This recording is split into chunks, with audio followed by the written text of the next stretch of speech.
Welcome.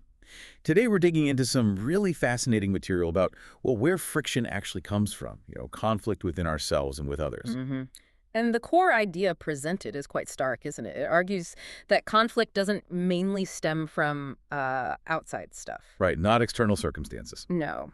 It says the source is internal, this relentless drive for gratification that the text describes almost like an inner militia running wild. An internal militia. Yeah.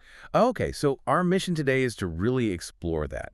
How do these, intense personal cravings lead to chaos out there in the world? Well, the material is very direct. It states that the root of fighting, all kinds of fighting really, from Yeah. personal arguments to actual lawsuits, is simply craving things you don't have. It's craving. Yeah, and this desire is apparently so strong it can push people towards pretty aggressive actions to get what they want. That's quite the statement. That all conflict boils down to this internal wanting. How does it explain that leap from just wanting something to, say, fighting or suing someone? It lays out a clear process. First, people often just don't ask for what they want. Okay. And second, even when they do ask, they fail because, well, their motives are wrong. It's all about self-indulgence. So it's the why behind the asking. Exactly. And this intense self-interest, according to the text, actually aligns you with what it calls a corrupt world order. It frames this as open aggression towards the divine, essentially declaring war. Wow. So it's not just viewed as a personal failing, but something much bigger. This envy and jealousy. It's positioned as a fundamental spiritual problem, like an addiction. That's the word used, yes. Yeah. A spirit addicted to envy. It sounds quite severe. It really does. But there's a hopeful turn.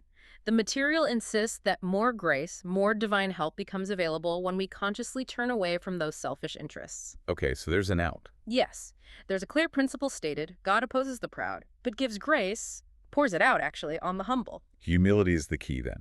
So, practically speaking, how does one access that grace? What are the instructions for daily life? The instruction is pretty straightforward. Submit to the divine authority and actively fight against negative influences, the devil, as the text names it. Actively fight. Yes. Yeah. And the promise is that this negative force will then retreat, it'll run away, we're told to draw close to God, and he will draw close in return. That sounds like it requires a significant internal shift. Definitely. The text uses vivid language. It says, wash your hands, dealing with the outward actions, the sin, but also cleanse your heart. Cleanse the heart, Yeah, because you can't be loyal to both God and selfish desires. exactly. The mind is split. It calls for a period of real emotional reckoning, lamenting, grieving, crying, turning laughter into sobbing, essentially. That sounds intense. It is. It's about achieving true humility. And the promise is that after this humbling, the Lord will lift you up. Okay, so this deep inner change then influences outward behavior. Absolutely.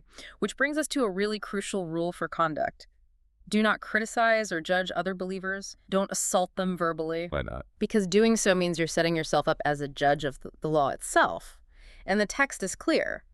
There's only one supreme judge and lawgiver. Only one who can save and destroy.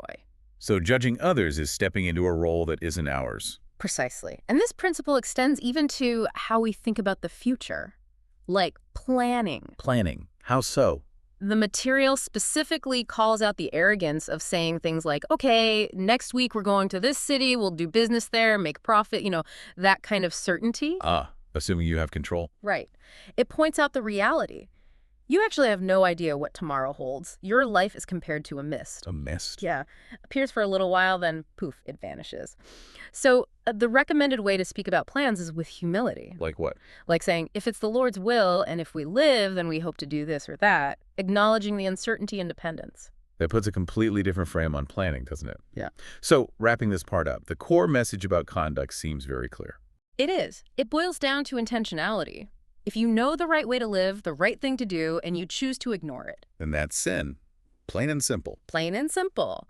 So we've touched on that internal militia-driving conflict, the power found in humility, and how this transforms our actions, stopping judgment, planning with awareness. Yeah, and that seeking closeness to the divine means getting rid of that split loyalty, that internal division, and definitely dropping the judge's gavel. Exactly. It's a call for wholeness and right relationship. So here's something to really chew on. If life truly is like that mist, just appearing and vanishing, How fundamentally should that change the way you write your to-do list for tomorrow?